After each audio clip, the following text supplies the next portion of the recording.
So I've put 3 layers of tape crisscrossing. The first one I kind of bent the tape and made swirly just to give some erratic shapes and sizes. So as where the tape overlaps, it's skinnier or thicker. Then the 3/8 this tape, I did the bigger one. I did the 1/2 inch first across, and then the smaller one going the other way, and then again blocked out some random spots. I liked how the paint looked. I also broke some of the coverage here because this is still ripped canvas, so I want to make sure their paint gets on this layer because we're getting towards the end. So again, I'm putting a lot more tape down because I'm covering. I want to make sure that a lot more of the underlying layers show. Now, I haven't used any of the tiny tape because I'm doing this as one piece. If you're doing a smaller piece, these lines are going to be too open or heavy, and then you might use the smaller tape to break them up more. In fact, I might break out the smaller tape in the next layer or so. I also, just about on every piece, overlapped here today, so we'll see if that creates a little less mess when I'm peeling it up. So we are on to blue.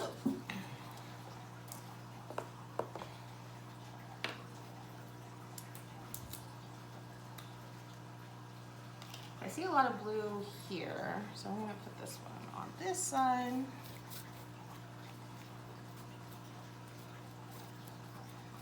Now this is dried overnight, so it is for sure nice and dry underneath.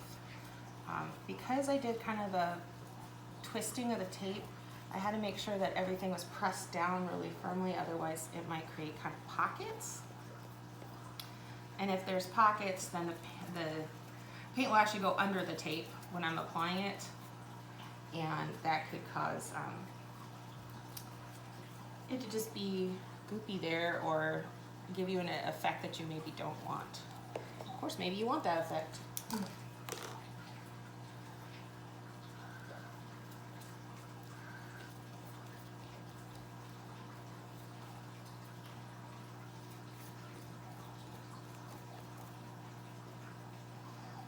think just about every layer I started dark to light, so it's kind of interesting to do it the opposite way today.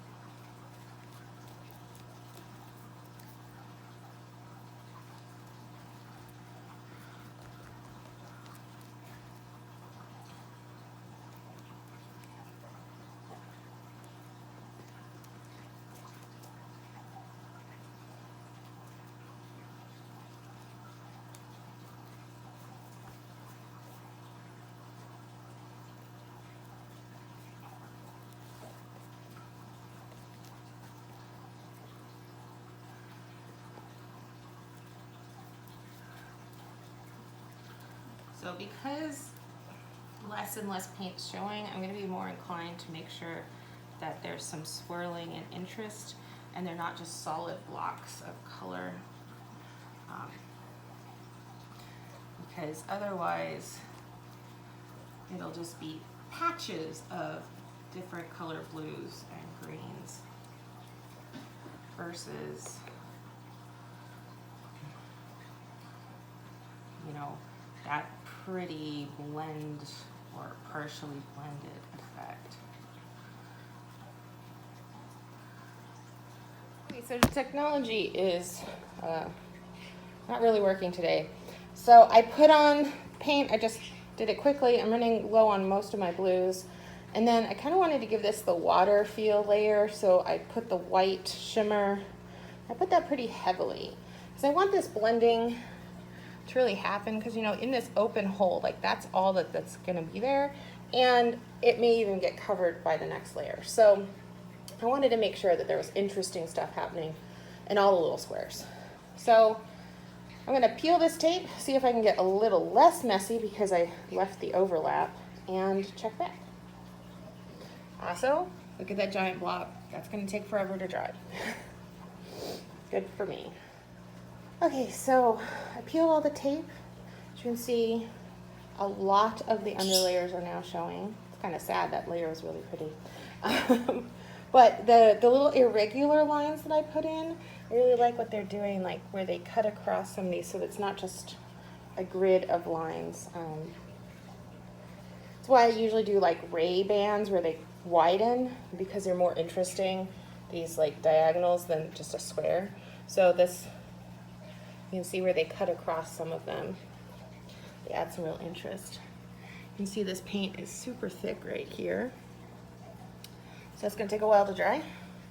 So I'm gonna just set a timer, I think for 6 hours, and then check back on it to see if it's dry then. No need fussing with it before it's gonna be dry. So in the desire to speed things up, I am getting ready for maybe close to my final layer. So there's lots of tape on here. I brought out the big tape again. Again, you guys won't need like 3-inch tape when you're just doing one piece. You actually want to break it up quite a bit more. So, but because I'm reading these as two, I've got, again, the ray kind of bands going in both directions. I don't have any cross sections in here except for the other big rays that will be open. So the orange and magenta and purple should go this way. So I'm thinking of actually doing kind of ombre. I'll probably blend a little bit, but doing my brightest and then working out. I'll show you with paint applied. You don't need to see me apply the paint, and then once it's peeled, and I'll be right back. Okay, so this is the ombre layer I was talking about in the last or earlier. So I've got the orangey peach, magenta in this section, and purple, and then I blended some purple into the pink, some pink into the purple, orange into the pink, and so on. The little streaks out. So you can see it kind of blends nicely, kind of fades. I think I'm going to splash it through with some iridescence, and I think this is going to be our last layer. Unless I hate how it looks, and then I might put one more on. But I'm going to put some metallic on, and then peel this off. Okay, so that was a lot of tape that I put on, and in hindsight, I maybe didn't want to use those big strips, or I maybe would have liked these to have been a little bit bolder. But honestly, I think I just don't want those. I didn't want those big strips in there. I did break up the shape a little bit more than probably was ideal, considering it had a really nice ombre, and that would have pulled across the whole way and helped unify all the colors, I think, with those like sunshine fire-like beams going across. Don't hate it, but I might end up doing one more layer. Maybe break something up in these big stripes. Whether I do another layer of the pink or another layer of the green, I don't know. I'm gonna have to let this dry and think on it. Sometimes that's what happens, is you put a layer on and it doesn't work how you wanted it to.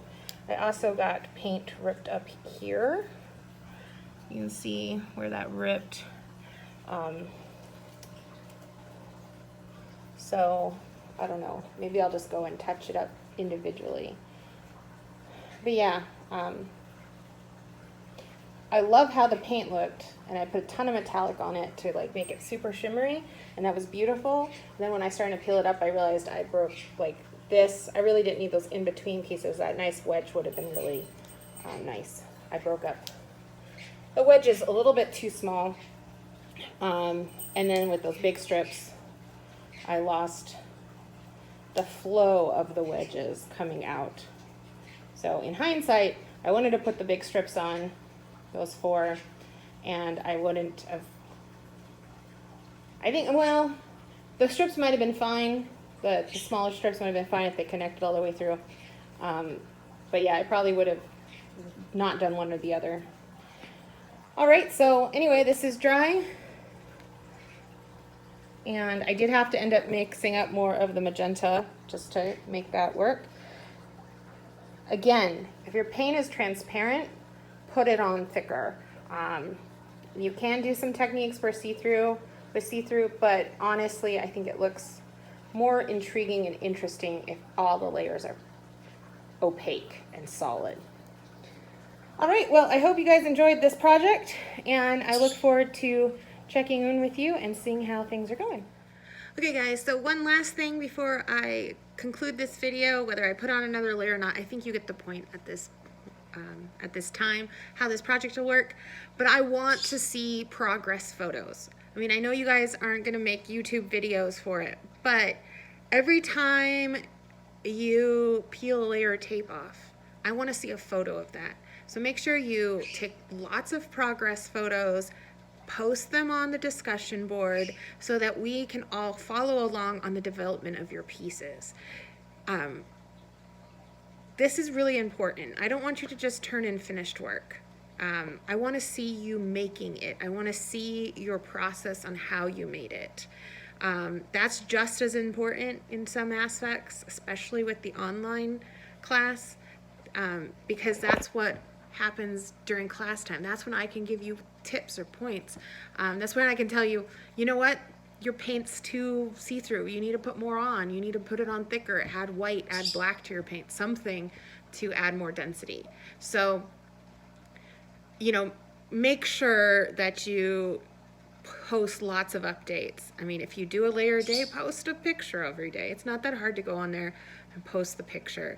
Also, check out the video where I show you how to post the embedded photos versus attaching the photo. That way everyone in the discussion can see them easier. All right, I will see you online soon. Bye.